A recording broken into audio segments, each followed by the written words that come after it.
Okay, I'm not sure where this started or who posted it first, but this week a clip from an NBC medical drama called New Amsterdam has gone viral, and the show apparently had its series finale last year, so it had several seasons and it's over now. This clip is from, I believe, 2020.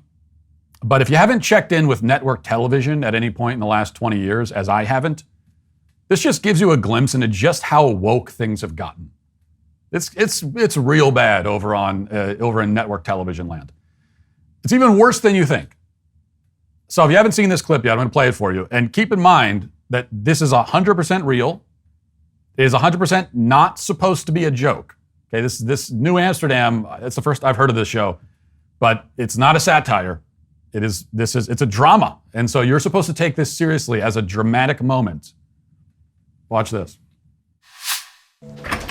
Make yourself comfortable. There's a couch over there. Hey, is he okay? Yeah, he's okay. I had Cephas answer some questions from a Harvard test known as unrest. It is designed to measure someone's level of social resistance. Social resistance.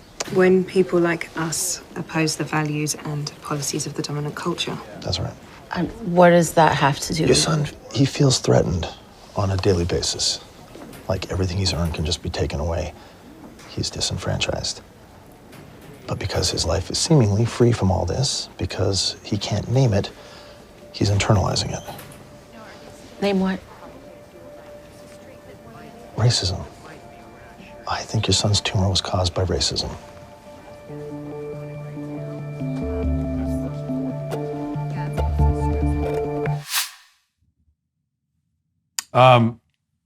So where to even begin here? Well, let's start with the positive. I'll start with a positive here, and I don't think enough people. I mean, everyone is making fun of this clip and having a great time with it, as well they should. I don't think there are enough people giving credit where it's due to the actor in this scene, because that was, I mean, you could make a very good argument that it was the worst dialogue ever put to film. Whoever wrote that script for that episode turned in arguably the worst script of all time. I mean, it's at least in the conversation. You can make a good argument for it. And yet the actor delivered it about as well as you could possibly hope. So it's just, how do you deliver a line like that? Can you imagine you're an actor, you're on a serious drama show, and I know that the actor's obviously probably woke also, but still, you're on a serious drama show, you're playing a doctor, it's a scene where you have to talk to a child's mother about the child's cancer, and the script requires you to say the line, I think your son's tumor was caused by racism. How do you say that with a straight face without laughing? And the other thing is that you're in you're at NBC and you can't even, obviously you can't laugh, and that's going to ruin the take, but also no one around you on set can see you laughing at that, even though everybody else knows how funny it is. If you even laugh at it in a bad take that they cut, you still might get fired for laughing about racism. And so this is like the pressure's on. I mean, there's a gun to your head on this thing, and you have to deliver that line. This is the challenge. They're saying, here, we're going to give you the worst line of dialogue of all time. And you have to deliver it well. If you don't, you're a racist. And I don't know, he did pretty well, all things considered. He did better than I could do. I'm not an actor, but ma'am, your son's tumor was caused by racism. I can't, I don't know. How do you deliver that line? I don't know. You got to take an acting class for that. But notice something else. Everyone's so hung up on the racism causing cancer thing that they're ignoring the first part of that scene. And the whole first part is the doctor explaining that her son actually isn't experiencing any persecution, any oppression, any pushback for his race at all in real life. Yet he still feels like he is. It's internalized, right? That's what they say, internalized racism, internalized oppression.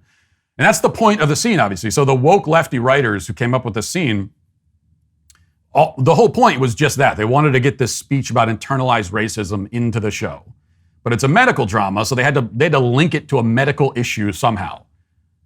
Which again, that's a tough challenge too. I don't know. How do you so they want to give a speech about internalized racism. There's a medical show. How do you create a scenario where internalized racism is a medical problem? And this is the best they could come up with.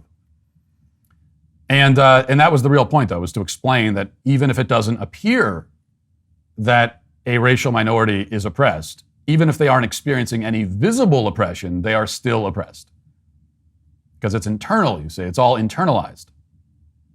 And that's just as real as anything happening externally. What does that mean? It means that you may not think that you're oppressing a racial minority. You may not think that you're guilty of oppressing them. But if they feel like you're oppressing them, then you are. And also you're giving them cancer. So that's what we learned from that. No medical misinformation there at all, of course. If you'd like to see what else I have to say, you can access my full show by going to dailywire.com or by going to the Matt Walsh Show Twitter page. Hope to see you there. Godspeed.